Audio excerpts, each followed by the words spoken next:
Pemirsa, Bank Indonesia memutuskan untuk menurunkan suku bunga acuan 7 days reverse repo rate sebesar 25 basis poin menjadi 4,5% dari sebelumnya 4,75%. Bank Sentral mengaku terus memantau kondisi ekonomi dunia karena dampak penyebaran COVID-19. Bank Indonesia mengakui virus COVID-19 telah menekan mata uang di dunia termasuk rupiah.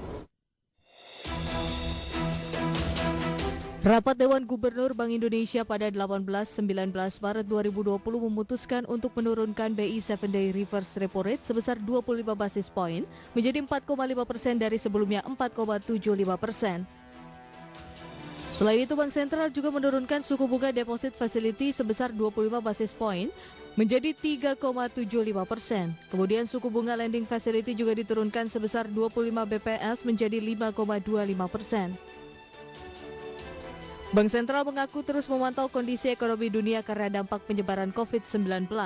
BI mengakui virus corona telah menekan sejumlah mata uang di dunia termasuk rupiah di Indonesia. Jakarta, Tim Liputan IDX Channel.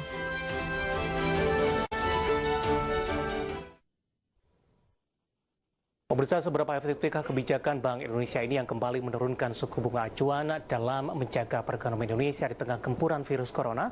Saat ini kami sudah terhubung melalui saluran line telepon dengan Bapak Fitra Faisal yang merupakan ekonom dari Universitas Indonesia. Pak Fitra, selamat pagi Pak. Pagi Pak.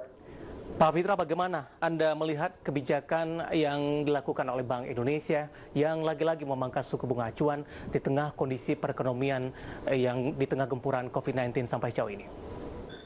Saya rasa Indonesia sudah melakukan langkah yang tepat ya, karena memang kalau kita melihat pergerakan rupiah ini bukan pergerakan yang disebabkan oleh kondisi fundamental, lebih ke arah market fear begitu ya. Jadi kalau kita melihat ada beberapa hal yang seharusnya membuat rupiah bisa kuat. Yang pertama adalah quantitative easing-nya The Fed. Yang kedua adalah juga data ekspor kita yang meningkat di bulan Februari dan bahkan mencetak surplus ya. Biasanya neraca dagang kita itu kalaupun surplus itu karena impornya jauh lebih turun dibandingkan dengan ekspornya. Tapi kemarin itu kejadiannya adalah ekspor kita meningkat gitu ya, secara cukup baik. Nah, dalam kondisi seperti itu, saya rasa hal ini rupiah belum dalam ancaman gitu ya. Yang menjadi ancaman rupiah sekarang adalah ya market fear. Nah, kalau sudah market fear seperti itu, saya rasa kalau Bank Indonesia meningkatkan suku bunganya itu tidak akan efektif gitu ya. Yeah. Padahal yang dibutuhkan oleh perekonomian Indonesia sekarang ini adalah likuiditas. Nah, likuiditas yang kering itu yang kemudian coba disiasati oleh Bank Indonesia dengan mencoba menurunkan suku bunganya dan juga kemudian melakukan relaksasi moneter. Meskipun demikian, tentunya langkah Bank Indonesia ini tidak akan bisa berjalan efektif kalau misalnya cuma sendirian gitu ya. Perlu juga dilakukan langkah-langkah yang juga lebih ke arah fiskal insentif. Baik, ada dukungan dari pihak lain begitu Pak Fitra? Maksudnya Mas? Ada dukungan dari pihak lain kebijakan ini? Kalau dibilang efektif harus ada pendukung lainnya dari pemerintah atau respon dari perbankan dalam hal ini. Ya. Jadi saya rasa perbankan juga sudah saya rasa merespon dengan baik ya, karena memang yang sekarang terjadi adalah memang kekeringan likuiditas. Nah, Bank Indonesia kan juga dalam hal ini selain juga menurunkan suku bunga, juga kemudian melakukan intervensi pasar gitu. Jadi rupiah tidak dilepaskan begitu saja ya, sudah ada beberapa operasi pasar saya lihat.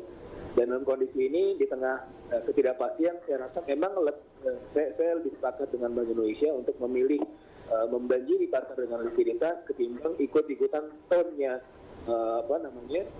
rupiah yang sekarang sedang terdepresiasi. Kalau kita cuma terikut ton rupiah, ya Bank Indonesia pasti akan meningkatkan suku bunga, dan kita lihat di tahun 1998 ya. Ketika dulu suku bunga itu dinaikkan beberapa kali sampai puluhan persen, itu juga kemudian tidak meredam capital outflow, karena yang pada saat itu terjadi adalah market panic, market distrust. Nah, itu juga yang sekarang sepertinya terjadi karena market kan tidak melihat kejelasan gitu COVID-19 ini kapan selesainya, dan seterusnya gitu. Dan sehingga sekarang ini lebih mereka ke capital safe haven seperti misalnya di Amerika Serikat. Dan Amerika Serikat adalah negara yang kuat mata uangnya kan, yang lain juga secara regional semuanya melemah kan. Itu menandakan bahwa memang mereka flight to quality atau to seven country. Baik, Pak Fitra, kebijakan penurunan suku bunga acuan tidak hanya dilakukan oleh Indonesia, tapi beberapa negara lainnya juga sudah melakukan kebijakan yang sama untuk mengantisipasi dampak perekonomian bagi negara mereka. Kedepannya, Anda melihat masih ada peluang tidak Bank Indonesia akan menurunkan kembali suku bunga acuan, mengingat kondisi saat ini belum diketahui kapan akan segera berakhir? Saya melihat Bank Indonesia akan sangat berhati-hati sekali. Masih ada ruang untuk turun ya, karena memang share komparatif kita melihat di US mereka bahkan sudah zero bound gitu, dan bahkan sudah melakukan aktivitas quantitative easing secara agresif.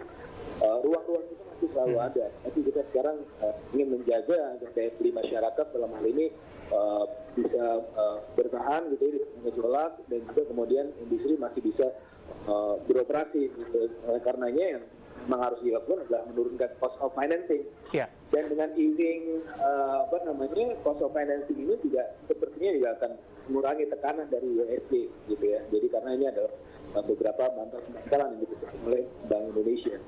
Meskipun tentunya kita juga harus tetap memperhatikan spread antara domestik dengan luar negeri dalam suku bunga, tetapi sekarang ini dalam kondisi seperti ini masyarakat pasar itu tidak normal, tidak berlaku normal, karena kalau saya pelajari korelasinya sekarang ini pergerakan IHSG dan juga pergerakan rupiah itu merupakan fungsi dari COVID-19.